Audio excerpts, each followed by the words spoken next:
So, Brad, where are you today? You've gone through self-syndication, you worked for newspapers, you own your own business. Are you syndicated or have you gone to the web? Well, I'm a web cartoonist now. I got a lot more gratification in the past 2 years that I put it on the web than I ever did out of either being in a newspaper or trying to syndicate it.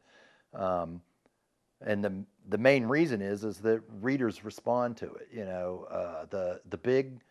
The big eye opener was Facebook.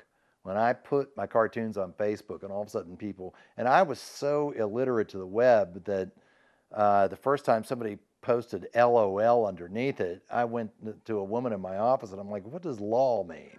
Or LMAO, because I didn't know that LMAO was laugh my ass off. I didn't know what that stood for, but all of a sudden it was like, oh, here's the audience. They respond to it, and they were talking to me. And because for a cartoonist in a newspaper, it's a real message in a bottle. You really don't know who's seeing it, how many people.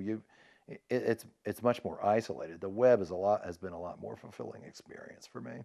When you were in the newspaper, were they requesting you to do a certain style or follow certain storylines? The newspapers themselves, Yes. no, they never. Uh, they never gave me any indication one way or the other.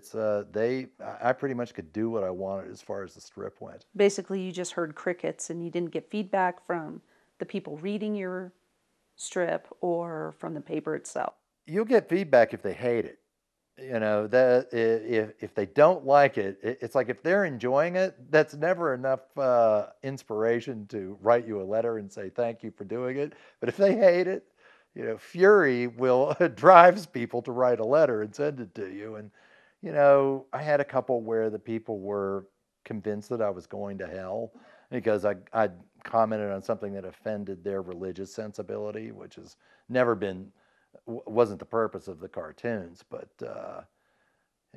primarily the only time you hear from somebody when you're in a newspaper is when they don't. For my experience, is when they didn't like it. But now you're on the web, you're getting more direct contact with the people that are reading your strip. Yeah, and the web, if they don't like it, it's like a television channel. They tend to just go on to something else. Nobody stops and tells you that you don't get, or at least it's not been my experience that I get a lot of criticism through the web. The people that want to stop and talk or make a comment about it is because they enjoy it. Because there's so much variety and so many different ways to entertain yourself on the web that people don't really, at least for my strip, they haven't stopped and said, dude, you suck or something like that. I don't get I don't get any of that. What's bringing you the most pleasure about being a web cartoonist? What brought the joy back? Well, when I started putting cartoons on Facebook, I was posting 5 a week, and it was just all old material that I had. I wasn't drawing anything new.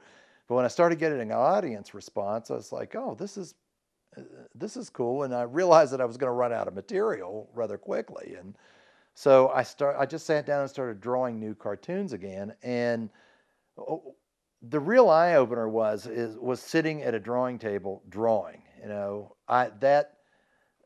I had completely lost that. That had gone by the wayside. I was so focused on a particular expectation of getting a syndication deal and uh, that sort of thing that I had forgotten that really drawing the picture, that's the sweet spot. That's the best part of it. I mean, all the compliments and the interaction that you have with people, that is great. But nothing beats just sitting and drawing a picture by yourself. That was always the part from the time that I was a little kid that was really, really rewarding. And I had forgotten all about that.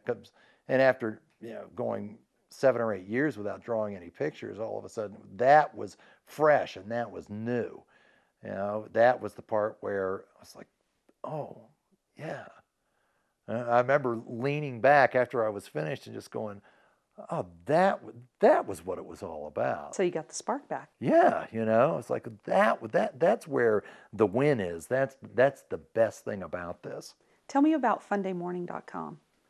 How is it different from Bum a Dude? Because there seems to be kind of a transition between some similarities between some of the characters in Bum a Dude and now FundayMorning.com.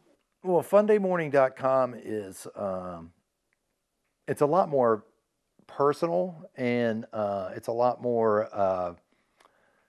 It's usually a lot of the jokes are. I view all the characters in the strip, and there's four of them basically. It's a family, but they're all some section of me, and it's a way for me to tell a joke about me. So if I do something that's kind of stupid, or I get some overly ambitious idea, I'll have the wife making fun of the husband. It's a way for me to kind of poke fun at myself. So it's a lot more of a personal statement than the other strips, where the other strips were written a lot more specifically with hoping that the audience would laugh when they read this. That I was focusing a lot more on them and not so much on what I wanted to say. Or Are you seeing a more positive response because of that now? Because it's more organic to you instead of forced to try to get the laugh? well, I'm not sure that I can compare my print career with my web career, because in print you didn't get much of a response. I mean, I get more response in a month on Facebook than I got in 9 years of print. So it's kind of apples to oranges.